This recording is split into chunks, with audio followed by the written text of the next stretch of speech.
with the rays coming off it, just like the all-seeing eye on the dollar. Not surprising. Here she is. It's even larger than the real one, standing on this ladder, looking down inside. This is the chamber and the chair inside, which we'll see is very important. And here's your geometry. Look at that.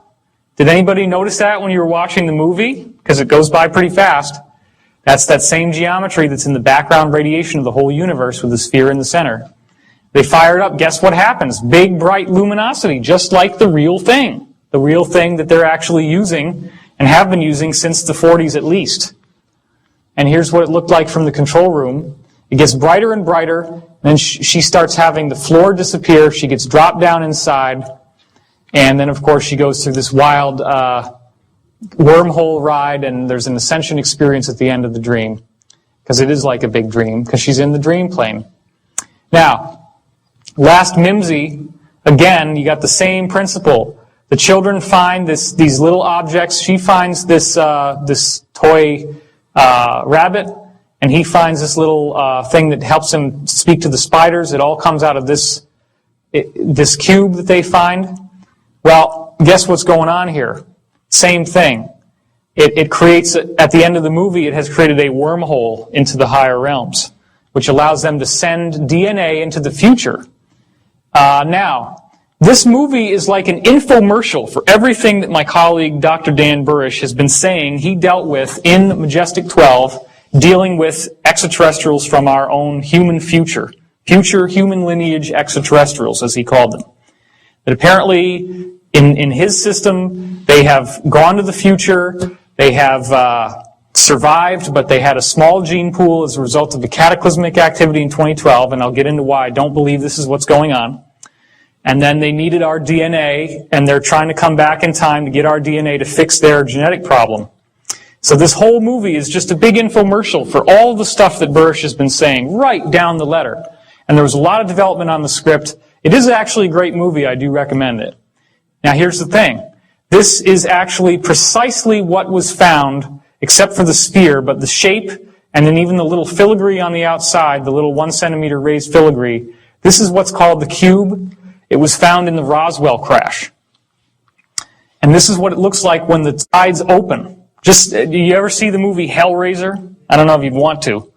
But they have a little puzzle, a little box that they flip, and then it pops open, just like this. And what happens when it pops open? Where do you end up going? You go into this parallel reality that's like hell, right?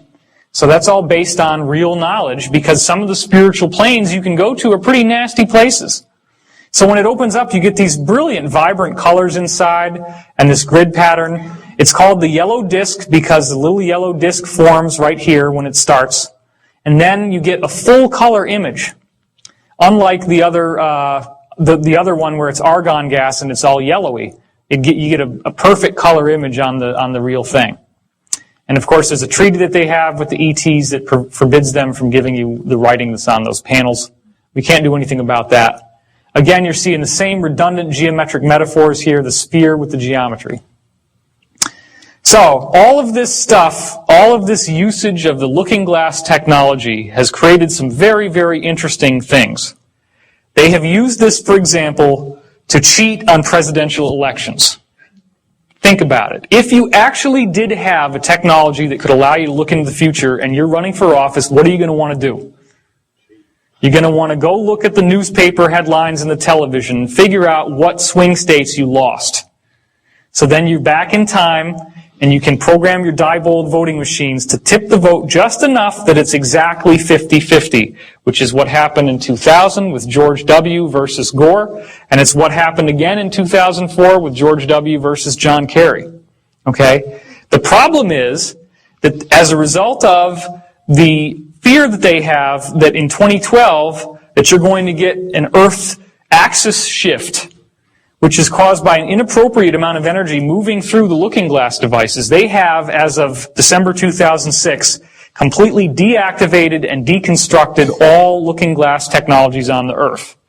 The Iraq War had, to a large degree, the mission of capturing a looking glass technology that was dug up in Sumer, which was originally in the possession of Gaddafi in Libya, which is why they attacked Libya. Gaddafi got rid of it and gave it to Saddam Hussein.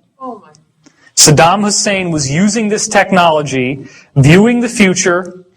The U.S. government went in after him because they felt that the fate of the world was at stake, because if they did not capture this technology and get it back and deconstruct it, that the earth would have a pole shift. So this is what they say, and it's a great story. It'll make a great movie, which I'm sure is being written. We're going to get into the pole shift and why I don't think that that's what's going on at all. I do have a negative doom and gloom disaster view of our future. It's very important that you hear that, even though I know some of this stuff might be a little freaky looking. So the D of the CTP is what they call it in code parlance, because nobody's going to know what that means. But when you actually decipher these letters, it means the doctrine of the convergent timeline paradox. Here's the problem. You look through time with this device, and when you hit 2012, everything goes perfectly white. As you get closer and closer to 2012, starting in around 1980, a very strange thing has been happening when they use the looking glass. There is an interlacing of images. So right now, imagine that if I had this slide on half the time, and then the other half of the time, there was an image of like a face. And if I interlace them slowly, then maybe every second it goes from here to the face to here to the face. Then as it speeds up, it gets faster and faster to the point that if it were complex images, you couldn't make out one from the other because they're flip-flopping so fast. Okay?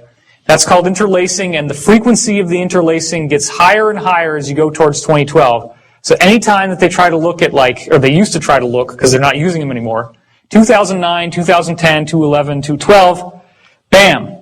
It's so interlaced that they have a whole server farm of computers just to deconstruct the two images and be able to see what they're looking at in the future. So again, this is what they're using. This is one of the main ones they're using, the Orion cube as they call it, or the cube. And also it's being used with looking glass. But what's going on with 2012? Well, here's another very interesting thing. Dan Burish, who I've had multiple discussions with privately, and we're actually going to have an event that we're speaking at together at Caltech, which is later in March. And I'm going to have that on my website if you're interested. It's going to be local. My website is divinecosmos.com. And we're going to talk about all this stuff there to some degree, but it's mostly going to be on his research with biology, which we'll get into later. But anyway, we have multiple parallel futures that we can choose. And what he found was there was a treaty that they were trying to do with the extraterrestrials that was codenamed Tau 9. And in the Tau 9 treaty, they had a line item in the treaty that was intended to share his biology technology with the ETs. And that technology was able to reproduce the original seed of all life on Earth, which the ETs wanted to use to be able to heal their own DNA because they believe that they're human lineage. So what he found out was that these other beings apparently had contacted him and said, you cannot tamper with the tree of life. You can look at it, you can admire it, but you can't mess with it. The tree of life is the actual source code of our DNA. So what was happening was they were looking into the future, and he took the negative visual that he got from the alien, from the ascended being that came to him and warned him about the tree of life. He held that image in his mind of what would happen to the Earth in 2012 if this were allowed to happen. And the image inside the looking glass immediately shifted to the apocalyptic vision. So he was able to prove by doing this that you can determine the outcome of what this thing shows you by your conscious focus. So 2012 literally does represent create your own reality time. It has everything to do with what do you expect is going to happen. This is where thoughts becoming reality really takes on a whole new meaning in a way that you've never heard of before. Now again, I also had a contact with a man named Daniel. You can hear about the story on the free 3.5-hour Project Camelot video that's on my website. You can go look it up. I met this guy in New York. I was stranded at the airport because of the snow. I ended up going to a Denny's. It was the only place that was open.